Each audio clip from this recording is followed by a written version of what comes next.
Excellencies, distinguished members of the Executive Board, dear colleagues and friends. First of all, I would like to say good morning and welcome once again. And thank you for your moving tributes to our late friend and colleague, Dr. Pete Salama, and for all those we have lost in the past year. It's clear from what you have said that he enjoyed as much trust and respect from member states as he did from his colleagues in the Secretariat. I shared my reflections on Pete at the PBAC. Many of you were here, and I don't think it's necessary to repeat now. You have said it all, and I fully concur with all the things you said about Pete. The expressions of sorrow over the past week and of admiration for everything Pete did and everything he was say it all. We miss Pete now, and we will always miss him. And the other thing I'd like to share with you is the 4 deaths in Biakato, which I haven't said in my PBAC meeting. They were killed in cold blood while saving lives. You know, they were facing Ebola and they were facing bullets. So bullets killed them.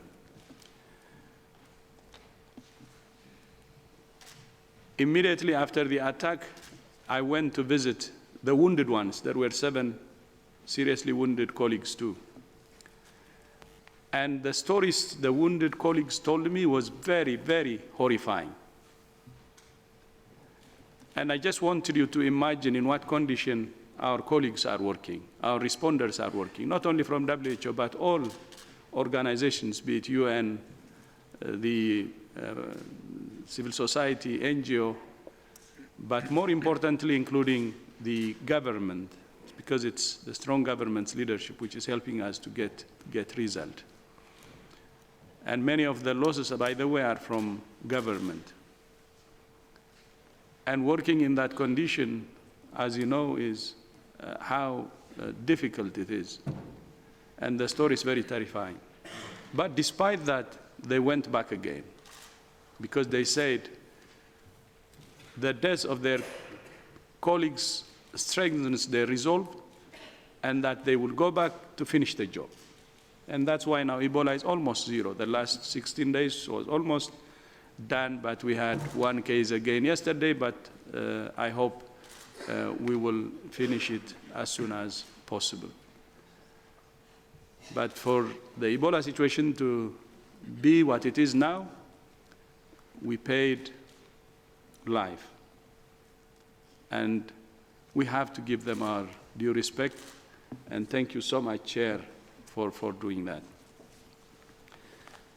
Excellencies, dear colleagues and friends, 2019 was a year of unprecedented challenges, unprecedented achievements, and unprecedented transformation. It was a very rewarding year and a very tough year as we pushed hard to finalize the design phase of transformation which touches every corner of the organization, while fighting emergencies, launching new initiatives, and striving towards the 3 billion targets. Allow me to summarize some of last year's key achievements according to each of those targets. First, 2019 was the year our new division of healthy populations was born, reflecting the new emphasis we are putting on health promotion and disease prevention by addressing the root causes of ill health. We reached a historic agreement with the International Food and Beverage Association, which has committed to eliminate industrially produced trans fat from the global food supply by 2023. Together with the Food and Agriculture Organization of the United Nations, we launched a new tool which allows countries to analyze the strengths and weaknesses of national food systems and prioritize interventions. We published new guidelines to help frontline health workers to recognize children who have suffered sexual abuse and to provide evidence-based first-line support. We worked with civil society and other partners to improve road safety in Chile, Kazakhstan, Malaysia, Slovenia, Trinidad and Tobago, and more. We established a new department on social determinants of health and convened a meeting of international experts to identify ways to strengthen and deepen WHO's work in this area over the next 4 years. More than 80 cities in more than 50 countries have committed to WHO's air quality guidelines. And we began implementing the initiative on climate change and health in small island developing states following its approval at the World Health Assembly. Our vision is that by 2030, every island in the Pacific will have a health system that's resilient to climate change. The urgency of this challenge was brought home to me during my trip to Tahiti, Tonga, Tuvalu, and Fiji last year. In Tonga, I planted a mangrove in an area which used to be a rugby field, where Tonga and Fiji played each other in 1924. But it's now fully consumed by salt water. And you can see the gravity of the problem. And Minister was with me, and great hospitality when I visited Tonga and the other islands, Tuvalu, Tahiti, and Fiji.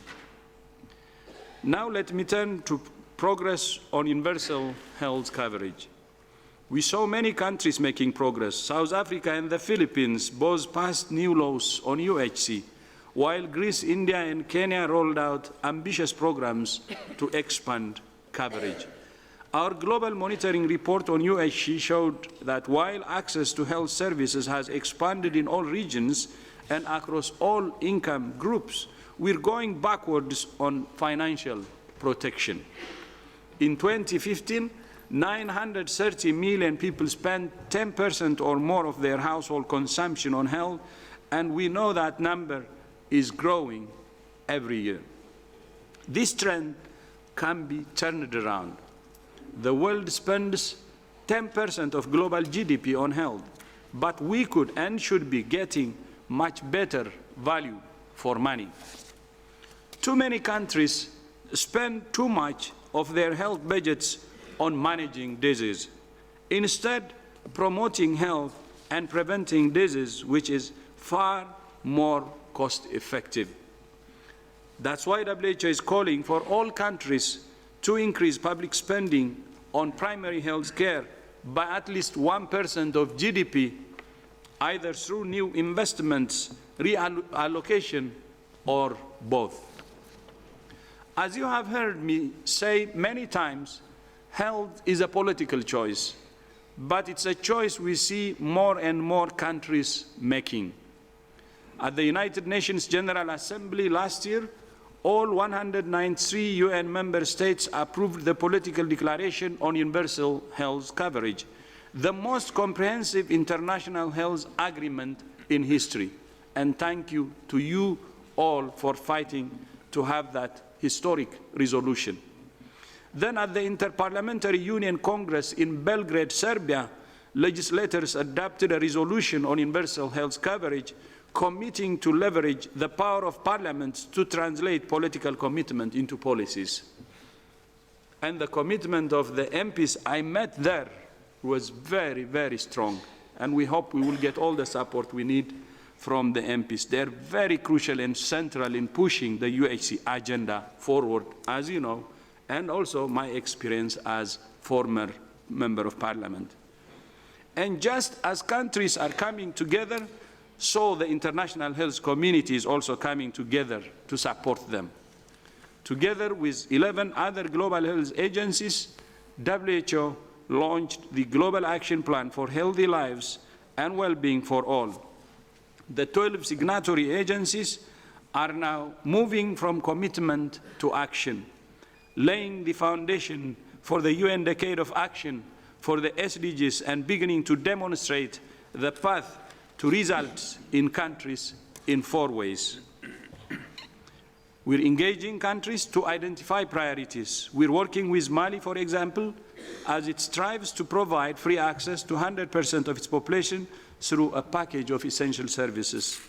We're establishing joint working groups to accelerate our support for countries, for example, to mobilize more resources for health in Ghana and to spend them better.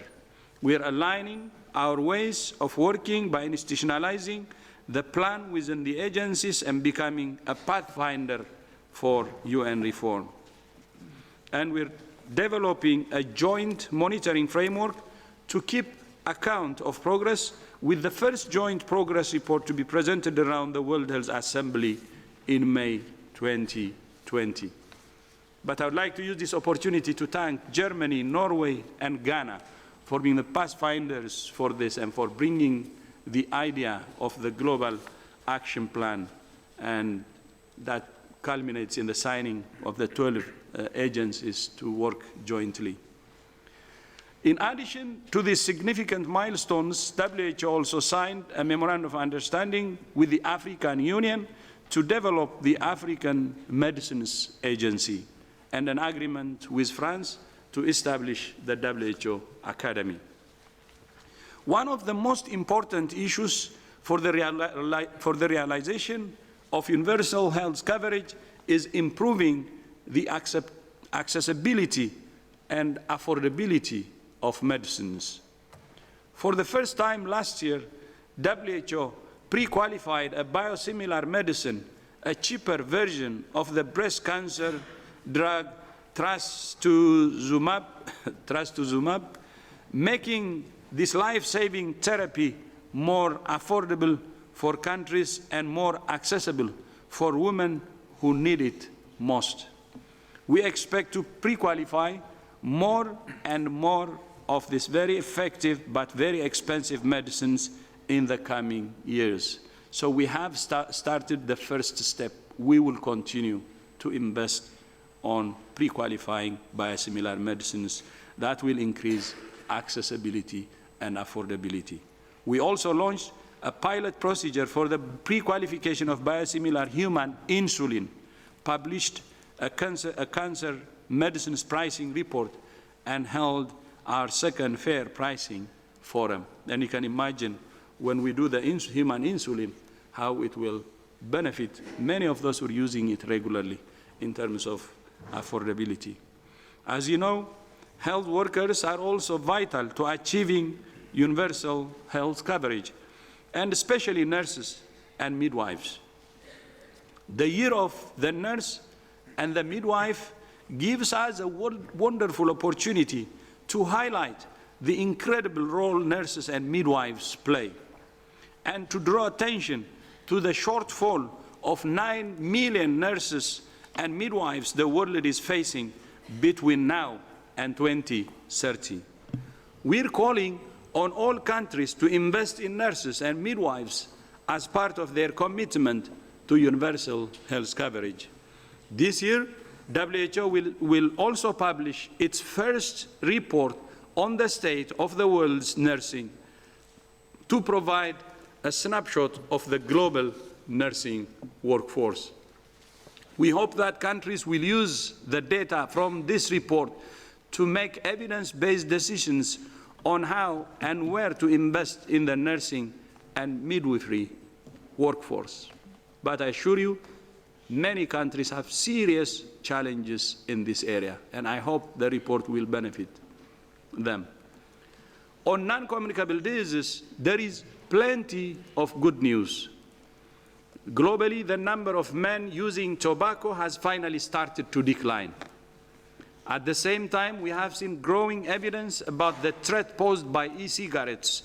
This is an increasing area of focus for WHO. 12 countries scaled up hypertension management using the WHO Heart's technical package, and more than 700,000 people globally are now on protocol-based treatment. As a result, hypertension control has improved in all countries.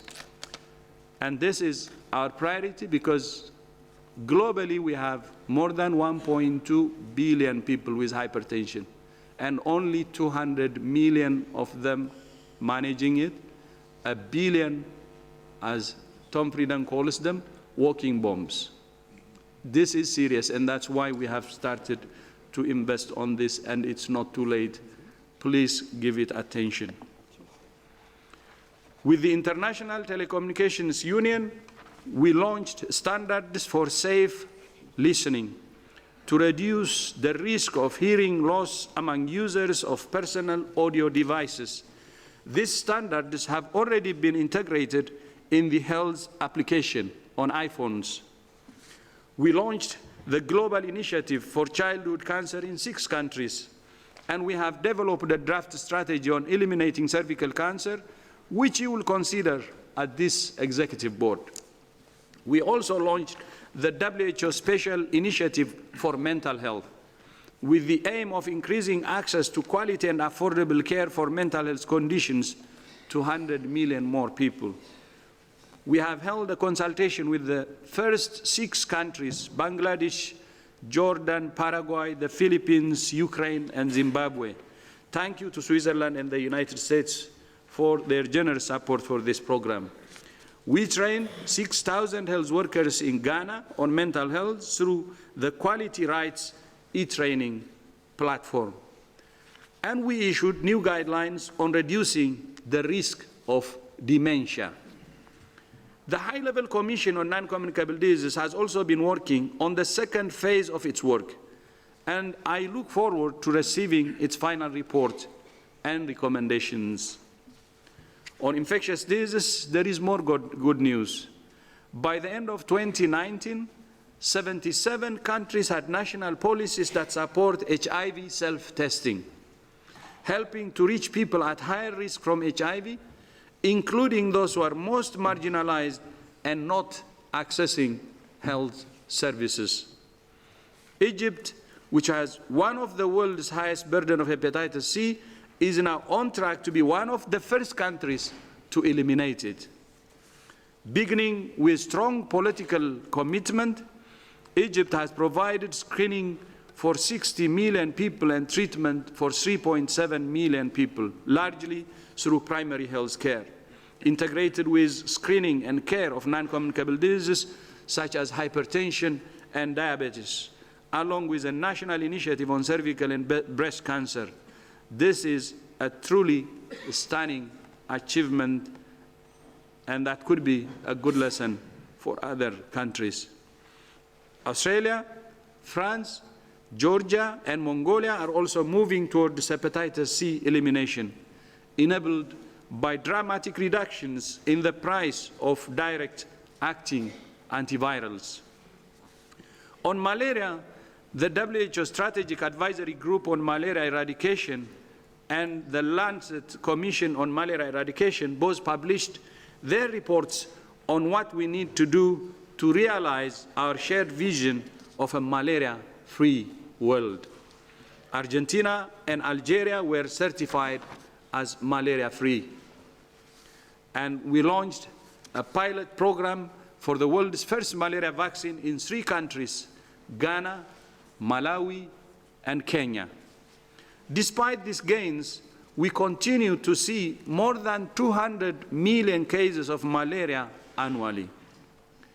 More than 400,000 people die each year from this preventable and treatable disease.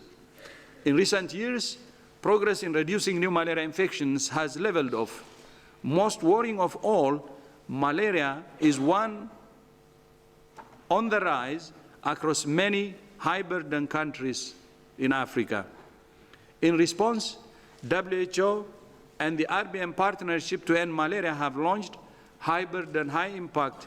This is a targeted new approach to accelerate progress in the countries hit hardest by the disease. 11 countries that carry 70% of the malaria burden globally. So we will have a focused, serious measures. With WHO support, these countries are pioneering smarter use of their data, which when coupled with top quality guidance from WHO will lead to a more targeted malaria response. On tuberculosis, 7 million people were diagnosed and treated for TB in 2018, up from 6.4 million in 2017. Our aim for this year is 8 million. The WHO multi-sectoral accountability framework for TB was launched and is already being adapted and implemented in countries.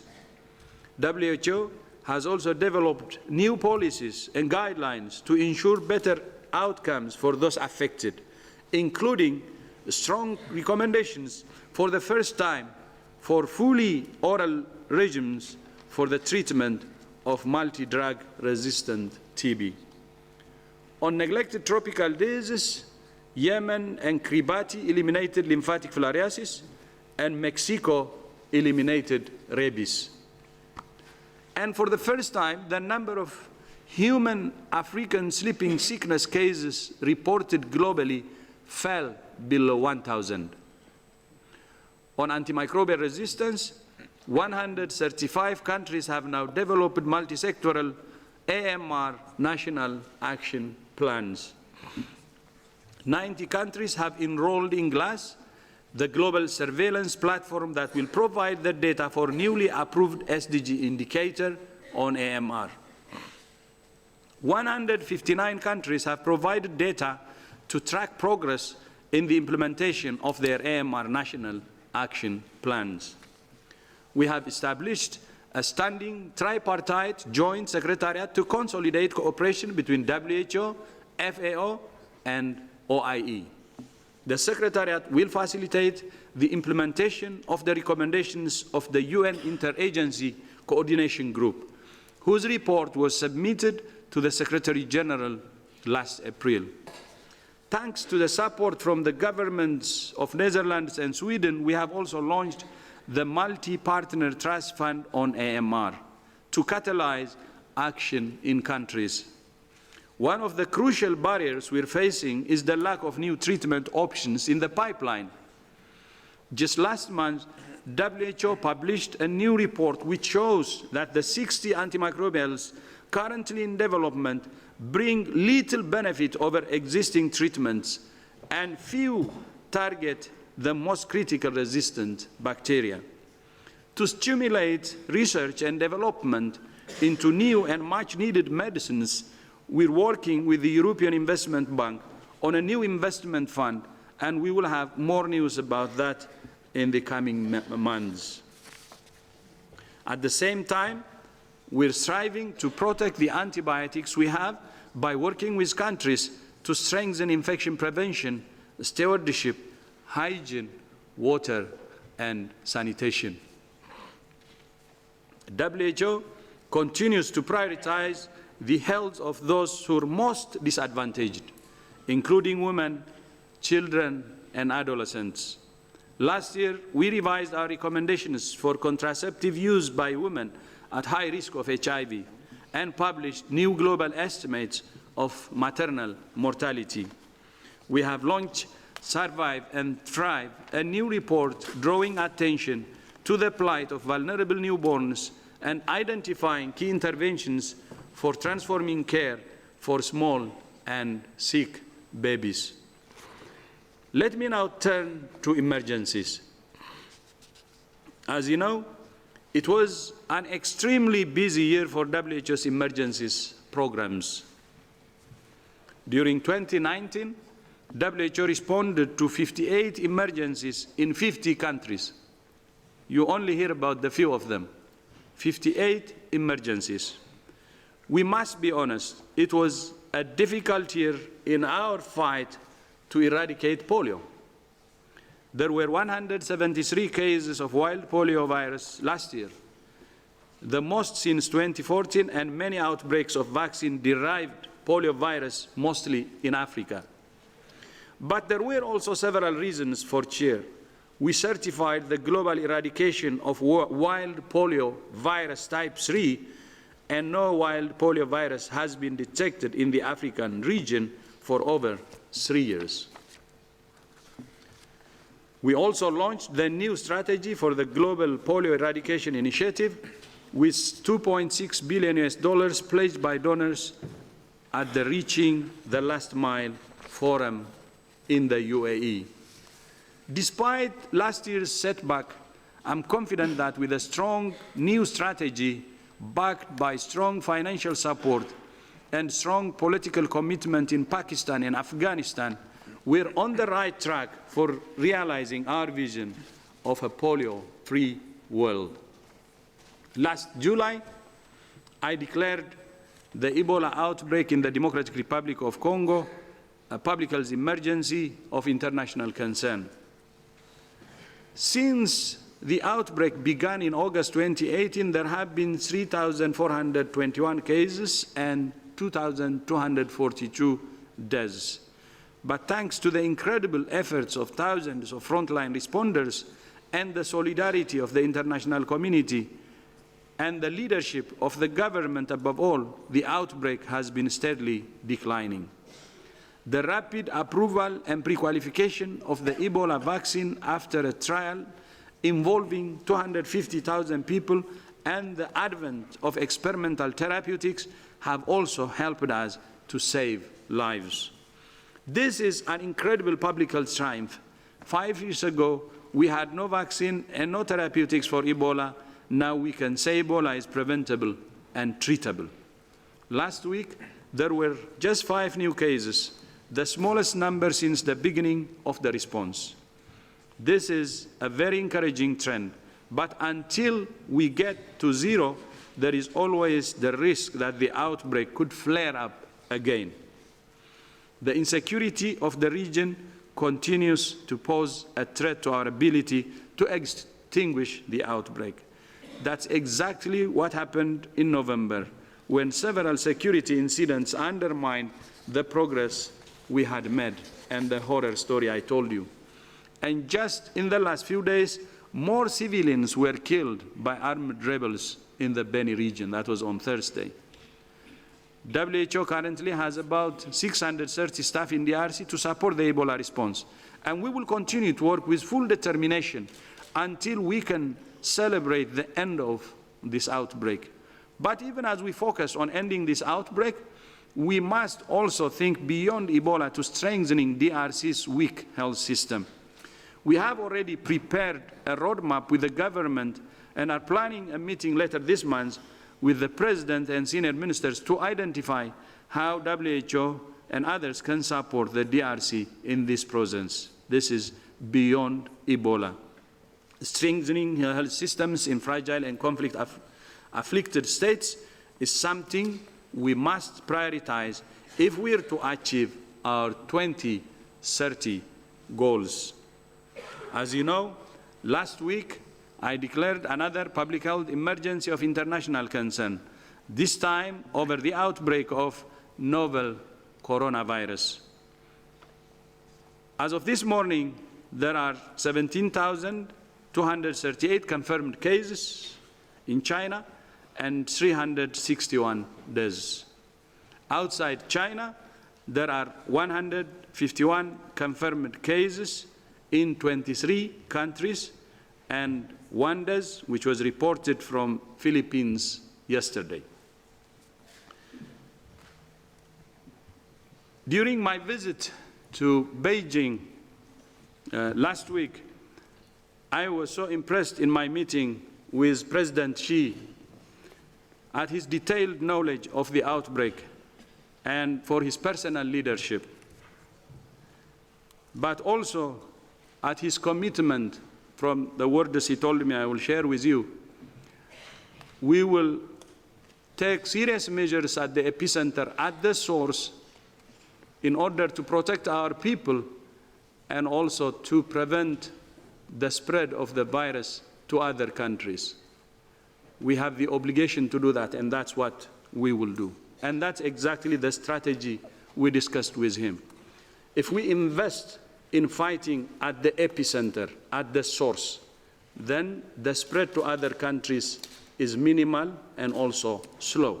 If it's minimal and slow, what is going outside can also be controlled easily. So the number of cases, for instance, we have now, as we speak, 151, it's actually small. and it's coming only slow. So it can be managed. But when I say this, don't make a mistake, it can get even worse. But if we give it our best, the outcome could be better. And because of this strategy, and if it weren't for China's efforts, the number of cases outside China would have been very much higher. And it could still be, but we have the opportunity now to work aggressively to prevent that from happening. The decision to declare a FIC was taken primarily because of the signs of human-to-human transmission outside China and our concern of what might happen if the virus were to spread in a country with a weaker health system. WHO has made several recommendations for all countries to prevent and limit the further spread of the virus. First, there is no reason for measures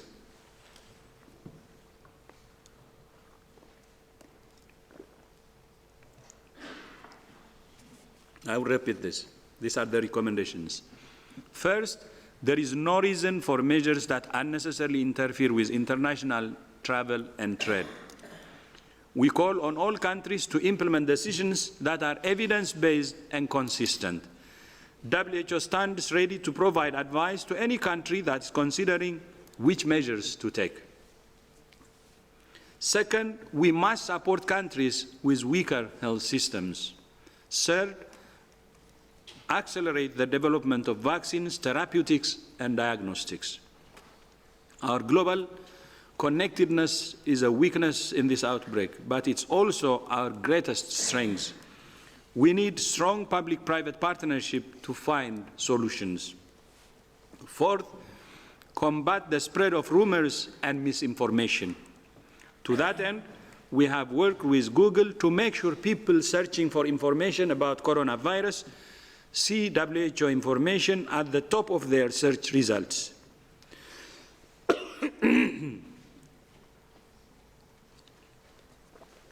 Don't worry, it's not corona.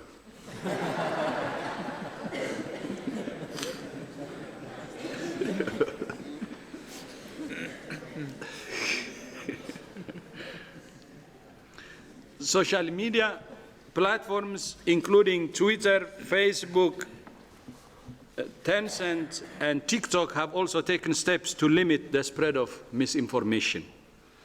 Fifth, review preparedness plans, identify gaps, and evaluate the resources needed to identify, isolate, and care for cases and prevent transmission. Six, we call on all countries to share data, sequences, knowledge, and experience with WHO and the world. And seventh, the only way we will defeat this outbreak is for all countries to work together in a spirit of solidarity and cooperation. We're all in this together, and we can only stop it together. So the rule of the game is solidarity, solidarity, solidarity. But we see this missing in many corners, and that has to be addressed. I'm taking advice from a wide range of experts in this field as a complement to the emergency committee to ensure we understand the evolution of the outbreak and respond accordingly.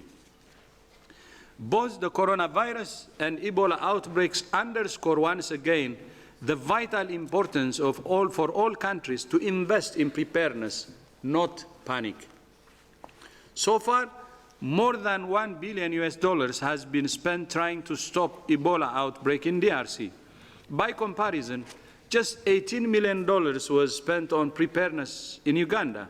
But when Ebola did cross the border to Uganda, they were ready and stopped it. This must be a lesson for the rest of the world.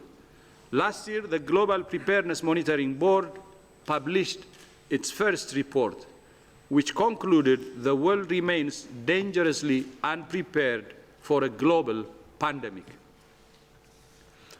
For too long, the world has operated on a cycle of panic and neglect.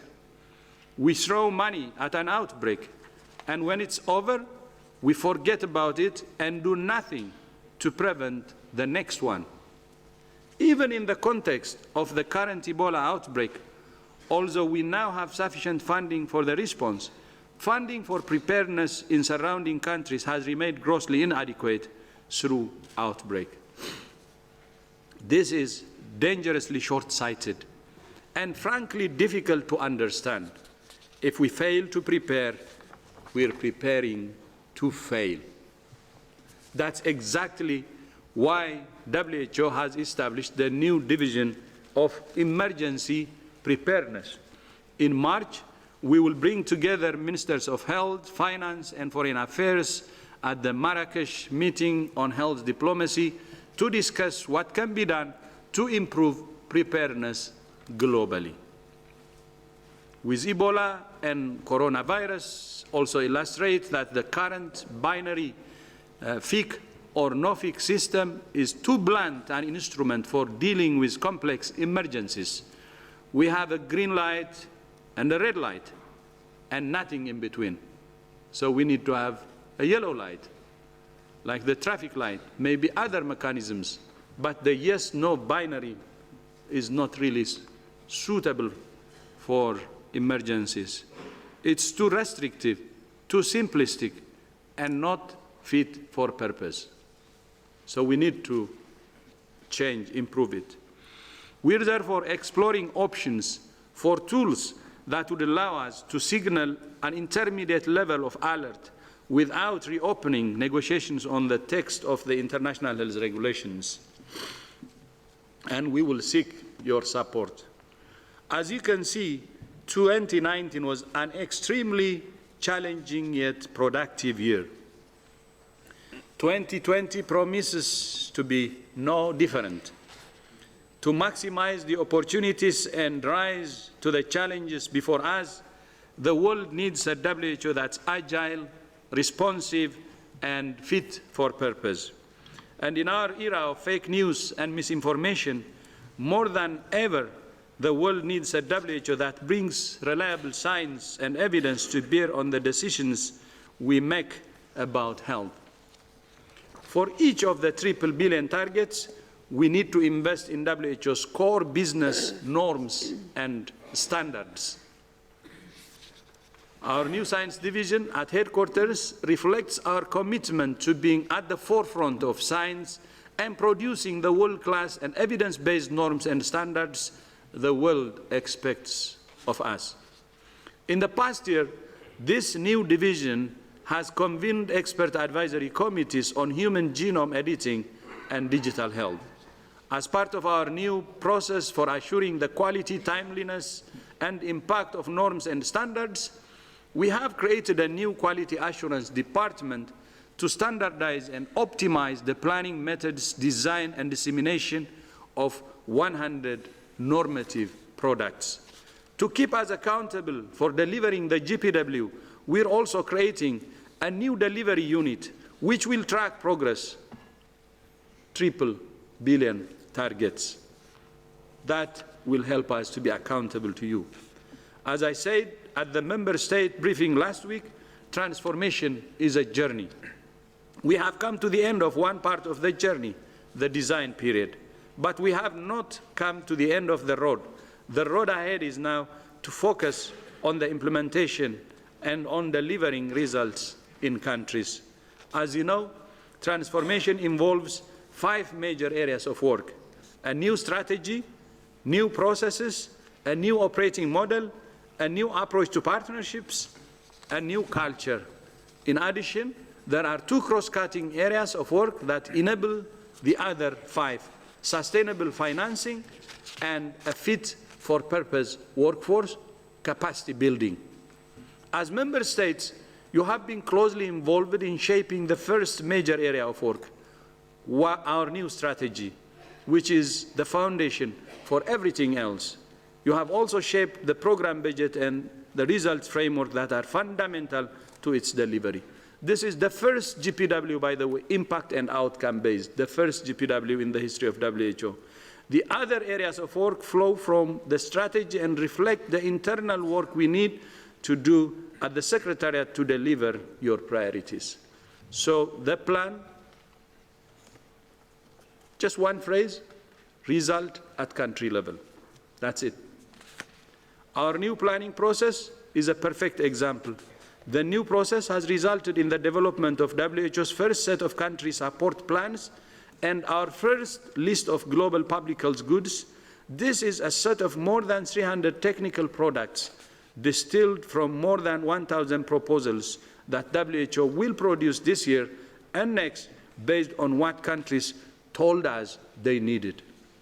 We are already rolling out our new resource mobilization process, building on the launch of WHO's first investment case, our first partners forum in Sweden, and our new resource mobilization strategy.